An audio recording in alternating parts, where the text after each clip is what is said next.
नवरात्रि की सीख। एक समय की बात है, एक छोटे से गांव में एक किसान परिवार रहता था। उस परिवार में एक विधवा माँ और उसकी दो बेटियां थीं, अंजलि और राधिका।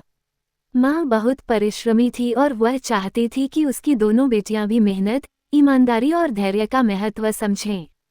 नवरात्रि का समय आने वाला था और गांव में हर साल की तरह दुर्गा पूजा का आयोजन हो रहा था।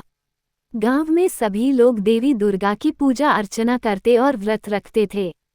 माँ ने अपनी बेटियों को भी व्रत करने और माँ दुर्गा की आराधना करने को कहा। अंजलि और राधिका ने सहर्ष इसे स्वीकार किया। नवरात्रि के पहले दिन से दोनों बहनें व्रत करने लगीं, लेकिन दोनों का दृष्टिकोण अलग था। अंजलि ने व्रत का महत्व नहीं समझा, वह बस दिखावे के लिए व्रत कर रही थी।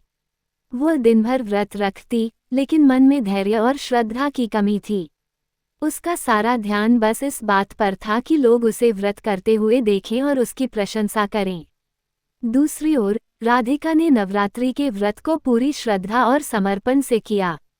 वह पूरे मन से माँ दुर्गा की भक्ति करती, ध्यान करती और हर दिन पूजा में अपनी आत्मा को समर्पित करती। उसका उद्देश्य केवल देवी की कृपा प्राप्त करना था, न कि दूसरों से प्रशंसा पाना। नवरात्रि के आखिरी दिन गांव में बड़ी धूमधाम से दुर्गा पूजा का आयोजन हुआ। सभी लोग मां दुर्गा की आरती में शामिल हुए।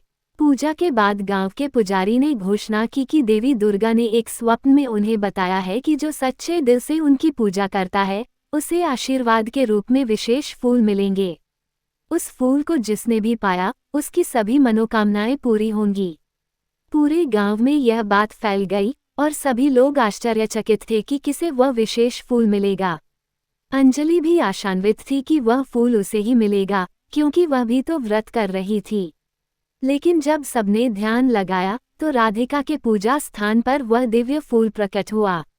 अंजलि को ये देखकर बहुत निराशा हुई और उसने अपनी माँ से शिकायत की, मैंने भी व्रत किया, फिर यह फूल राधिका को ही क्यों मिला? माँ ने मुस्कराते हुए कहा, बेटी, व्रत और पूजा केवल शरीर का तप नहीं होता, यह मन और आत्मा की परीक्षा होती है। राधिका ने निस्वार्थ भाव से माँ दुर्गा की भक्ति की, जबकि तुमने केवल दिखावे के लिए व्रत किया। सच्ची श्रद्धा और समर्पण से ही देवी प्रसन्न होती हैं। अंजलि को अपनी गलती समझ में आई और उसने माँ से वादा किया कि आगे से वो हर पूजा और व्रत को सच्चे मन से करेगी, बिना किसी दिखावे के। इस कहानी से यह सीख मिलती है कि सच्ची भक्ति वही है जो मन से की जाए। नवरात्रि केवल व्रत रखने या दिखावा करने का समय नहीं है, बल्कि यह आत्मशुद्धि और ईश्वर के प्रति श्रद्धा का समय है। जब हम निस्वार्थ भाव से भक्ति करते हैं, तभी देवी की कृपा प्राप्त होती है।